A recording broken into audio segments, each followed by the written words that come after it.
Sitaani bonna amaanyi g'emisimu emisambwa lubaale ebitege emmandwa amayembe eddogo lyonna tubirinnyako tubizikiriza mu linnya lya Yesu Omunaazaaleesi. Nabbi Haruna balaba aludde ng'alagula abantu b'e Kayunga wamu n'okubasaba baleka ebibi byabwe Katonda asobole okubasonyiwa era ng'okujja kwe wabwoko ayitiddwa abatuuze abadde batwanyizibwa ebyokoola.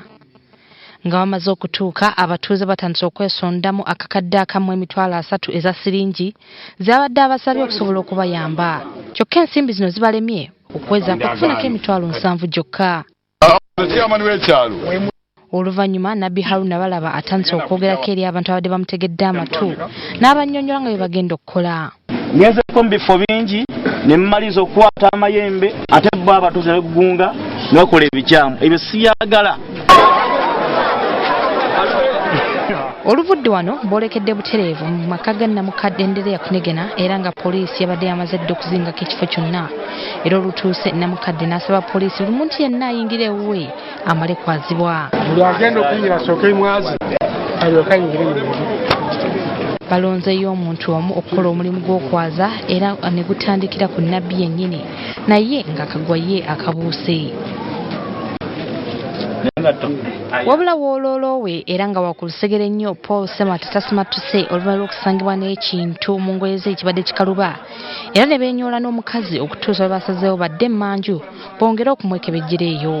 Ejjayo omukono kwata ejjayo ekintu kyo ekyo twagala ndeeta olugezigezi kiki kyontaddemu nedda oli muyayi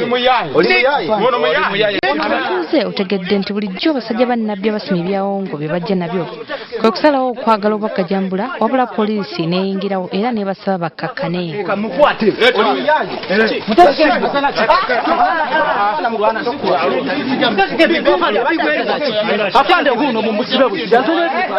Bino ebintu bivudde mu pasita wammwe gwe mwaleese yagenda abadde ayogera Katonda akola bikyakola buno obufere ate ffe ng'abakozi b'amateeka tetugenda kukuza bino ebintu okweyongera mu maaso.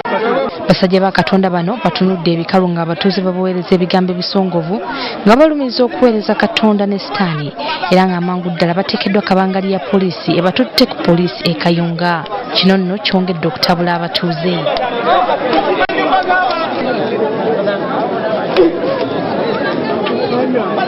Agambibwa okuleeta ebyokoola ebitugomya abatuuze ku kitundu kino abyeganye n'agamba nti talina kyamanyi okuggyako okumwayiriza.